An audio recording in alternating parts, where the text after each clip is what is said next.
Anyway, we still haven't even talked Uh, about this. We haven't even got to the GamerGate questions. But first, before we get to GamerGate, um, Sweet Baby Inc. You did a video on this. I watched it. You had a basic, reasonable take. Okay. Like I'm I sorry, but there's appreciate like that. not really anything to like critique. It's like, oh my god, he said this horrible thing and he got the situation wrong and he misrepresented. No, you basically just had a normal take, which is actually kind of funny because like before I didn't like know your stuff before. I didn't like know who you. Hmm. I except for like vaguely knew the name Peter Coffin, and I knew that you were You anti knew me from GamerGate. that picture of me having a fake girlfriend puppet in the Well, you got AGG mentioned. versus GG photo. You got There's mentioned a actually in one of the interviews. I interviewed somebody else, and they said they had a pleasant conversation with you. interesting. I don't know if that was like recently or if that was like a conversation Who 10 years was ago. it? Because I like forget, but it was in the past like 2 months or 3 months that they said this, so it was one of the more recent that's ones. interesting because I have had a few pleasant conversations with people from that era, and I would love to know who it was Yeah, because I'd like to. they spoke really well of you. I guess you'll find out in like 8 months or 10 months or 15 months whenever I transcribe that interview. But No, that'll be. I would love to know. That would be great because I have tried. Whenever anybody actually wants to have a conversation with me, I'm more than happy to. I like having those conversations. so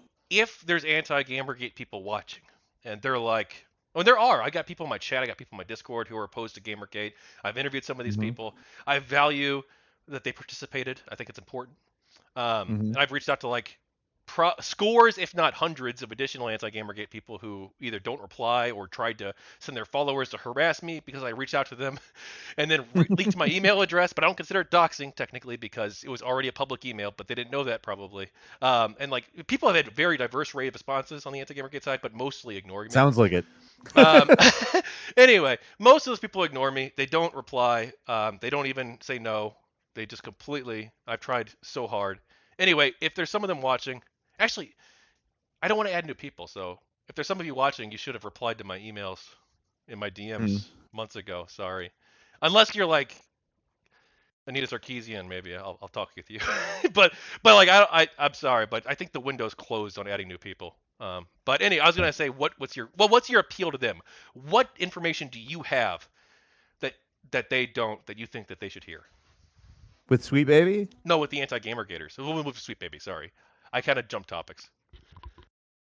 Oh, with the anti-gamer gators.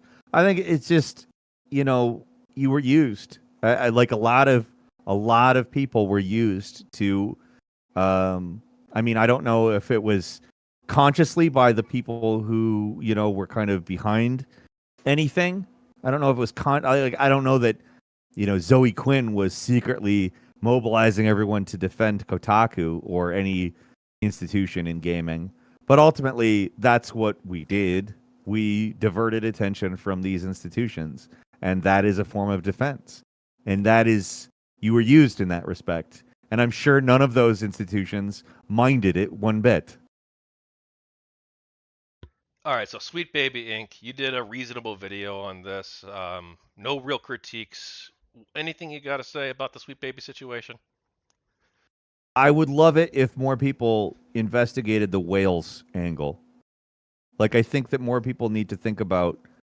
I think a lot of these games as a service type prospects, they're happy to orient themselves along the Sweet Baby DEI woke type stuff because they know that the middle class, either regardless of identity, whether they're from a marginalized historically background or a white background, um, regardless of that background, if they're upper middle class and they care a whole lot about DEI stuff, they're probably going to have a little bit of money to spend, and they're probably not the most serious gamer in the world. But a lot of their support in the gaming industry is based on their own views being reflected back to them. Um, if if the business model is adjusted, as games as a service, in my opinion, is attempting to do, towards the mobile games model, where 70 to 90% of the income for a game comes from like 2 to 5% of the player base, it's so much easier to attempt to get people who want to pay based on their agreement with some views. If you get a small amount of people like that in the door, and they all continually spend money on the game because they agree with the game and it makes them feel good. They get on, and every time it tells them that they're right about everything. That's easier than selling 1 million copies of a game. Now, the thing that they neglect to understand is that in order to have those people even care about the game in the first place, is that you need a mass player base in a game, which means that you can't just cater to one little tiny demographic and its, very specific viewpoints. I think that's the downfall of it, but I think the aim is to create woke whales, more or less. And I would like people to consider that more. All right, now, what do you think of? Well, first off, I guess before I ask the next question, I got like a list of things. I'm sorry. Before I even get to the real list, because I've been taking notes as we go. Do you consider this Sweet Baby Inc. controversy a GamerGate 2, quote unquote? No, I don't. I think that I actually think that they've focused more on Sweet Baby Inc. as an institution. Like, it is an institution. It is a company. It is a for-profit entity that is contracted and consulted with for a specific purpose. And there's nothing wrong with, like, focusing on that. I do think that all of the gaming outlets, the supposedly serious games journalist places that all hate Gamergate a whole lot, I think that they very much wanted it to be Gamergate too, because so many people kept repeatedly saying, don't make this into Gamergate 2. You don't need to do that. You don't have to keep mentioning this thing. You could actually report on it the right way. And they didn't. They just they kept almost taunting the people who were raising issues on Sweet Baby Inc. They wanted it to be Gamergate 2 because it's a vector for engagement, and that's the vector for success. Or sorry, that's the metric for success in the attention economy. Engagement is the only way you can really measure if attention is actually happening. I also think that there were people on the critical side that wanted it to be Gamergate 2, and I think some of that may have been nostalgia, and I think some of it may have been the idea that Gamergate is a well-known quantity and that it would be easier to get something going in terms of like a movement or Well, some they kind don't. of collective. There's no movement yet, and I don't think it's Yeah, gonna turn. I don't think it's gonna go that way. I don't either. I don't think that it's a specific. I don't think that it's a general enough concern because I think there's two reasons I don't think it's a general enough concern.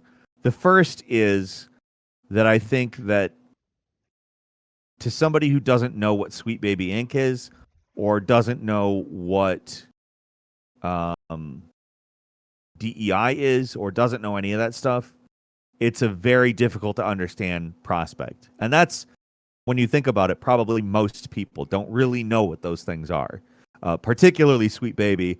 And to some extent, I think DEI isn't really regarded as DEI by people, but more as woke stuff. Those are specifics that make it maybe difficult to understand the story.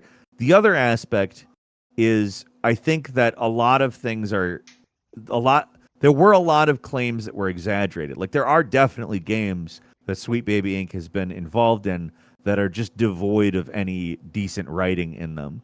But then there's also Alan Wake 2, where they were involved in it, and there's a few, like, cringeworthy lines, but generally the game's pretty damn good.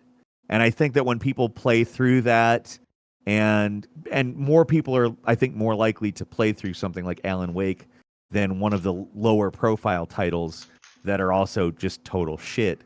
Well, I don't want to say like they're all total shit, 'cause, like, I don't know. They aren't all. I'm not saying that either. I don't. Just Like, to be these are. clear, I'm I not like indie trying to devs. say I'm that. not gonna shit on them. But Well, they probably shouldn't I hire these think. woke consulting firms. At least Yeah, it would I be was my saying like preference that they probably the don't, ones because I that don't think hire they these probably do a woke good job. consultants. I think the ones that hire the woke consultants are more likely to be shit, specifically because I feel like you hire those people as a means to attempt to tap into like a cultural zeitgeist.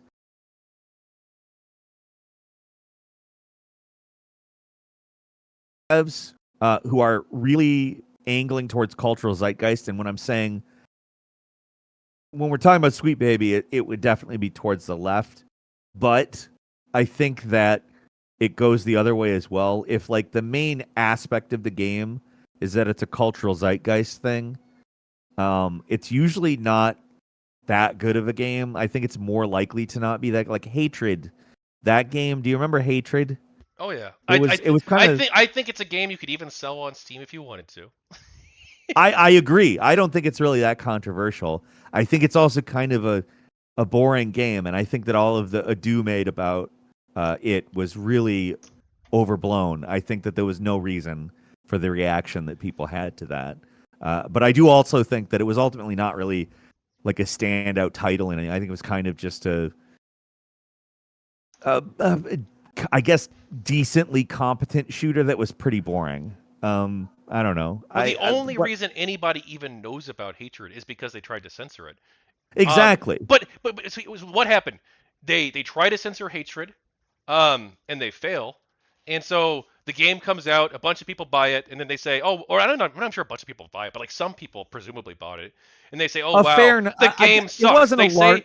They say the game sucks, and then what happens?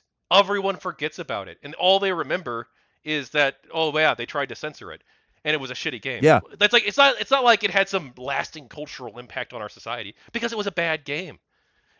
Well, yeah, and like the From main my, thing that I've it was not played it aiming for was personally, so I that don't know. cultural. But like everyone says Well, it's a bad I game. would say it was not particularly great. I did play it actually. I didn't pay for it, which makes me probably bad in terms of indie developer people. But like, I did play it, and I didn't find it to be that good. I thought it was competent, but competent isn't enough for me to care. And ultimately, it was very samey throughout the areas that I played through. I didn't like it, and I think that it was clear that it was aiming for cultural relevance. And I think that that's a bad move when you're making an indie game. I think it reflects badly on you. And, I'm talking about Hatred as an example of it, but like how many left wing examples are there? It's probably a lot more than there are than just Hatred. Hatred is an easy one to point to because a lot of people remember it for And exactly the reasons we it's discussed. not even right wing though, is it? Or is it he doesn't he kill everybody basically? It was, I mean, it was trying to cash in on the kind of like we're the opposite of the nice Oh, left. they were edgy. It's like we're gonna well basically you're it's like Postal, right? They're trying to you're playing a psychotic person whose goal is to massacre everybody. Yes, correct. And we want to be edgy as fuck because you know what? All these people are saying, "Oh no, you got to be responsible with your games and you can't have sexism or violence or all these bad things that we don't like." And they're like, "Oh Well, yeah, well fuck exactly. you, baby." That's what they said. Well, that's exactly what it was. And I think that I mean, there's a time when that I think was enough. Like maybe decades and decades ago, before video games were even relevant. Like Lenny Bruce, for instance, was a very relevant comedian because he was very controversial in terms of what he would talk about. Looking back on him, he's actually pretty tame compared to stuff now. But I if you're just aiming for cultural relevance with a game and you're not aiming on making a standout title, like cultural relevance, it's fine to care about, but like if it's the primary goal, I think it generally lends towards bad games, and particularly with indie devs because you have a smaller team and all of the effort matters more. And if the effort is put towards cultural relevance, it's not going to be put somewhere else. It's limited effort. And like I said, Hatred, it's if I'm completely honest, I think there's a lot more like completely left wing examples of that type of like trying to be culturally relevant over gameplay indie games.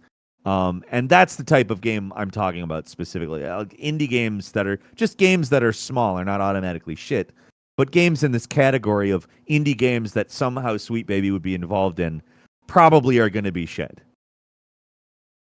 Well, I want to talk about that in a minute, but first I want to ask you this other question because one of the former developers of World of Warcraft, Mark Grums Kern, are you familiar with him? I'm familiar with not him as a person, but I am familiar with his name and some of his content. Okay, so he's worked on a few different games. He's a little bit of a controversial figure. Um, he was also involved Yeah, with I'm GamerGate. aware of that. He was also involved with the first GamerGate to some extent.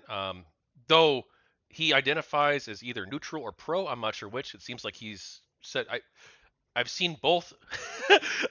So he's either neutral or pro, or maybe at different time periods. Maybe he switched, right? Maybe he went from being neutral to pro or pro to neutral. I don't know. Anyway, Sure. he was involved in some capacity in the first GamerGate, and Right.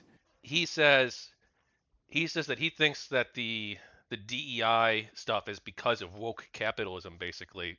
That hedge funds like BlackRock, they give incentives to companies that do DEI initiatives, and that some of these companies are Yeah. game developers, and Here, so hold that's on just a part. second. My daughter's coming in here. Okay. I'll be right. I got to mute for a second. Please hold that thought.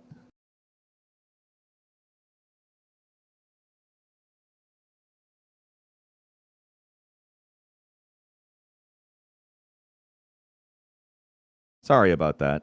Um, I definitely had to take care of that, though. Yeah, no, you're totally fine. But Please anyway, continue. Sorry. he thinks that these hedge funds and like woke capitalism or whatever you want to call it, that Right. they. Oh, that's like one aspect, I guess, of woke capital, but Is the he ESG talking stuff. about like the ESG. ESG Yeah, and he thinks that that's the reason why companies like Sweet Baby, um, and the recent Pokemon Go thing, which we can talk about in a minute too. But he thinks sure. that's why that's happening, because they think that they get certain money, a certain extra money, or better rates, or better interest rates, or whatever, if they I don't think he's wrong, do DEI. but I do think that like there's a lot of people who are constantly talking about ESG and social credit systems, and they aren't thinking about it. They think those things are the end, not the means. But they're means and they're ideologies, and I don't see like when I see somebody get obsessed with ESG, they're like Vanguard puts out these ESG things, and that means that they set these incentives and they know who is compliant. Well, sure, yes, exactly, yeah, I get that, but like, why? Why do they need the compliance? Like, why does that matter? If the goal is to make money, or if the goal is to exert control, why do they even need that? They don't. They absolutely don't need that. It's just one of many different methods of control. Um, I don't think that it is a primary concern. I do think that it's something that's real. I don't think that it's not real. But I think that DEI stuff, it's not just about ESG. It's again, like I said, I think DEI is mostly centered around avoiding liabilities in human resources departments. I think that it's mainly a human resources um, tactic and ideology, so to speak.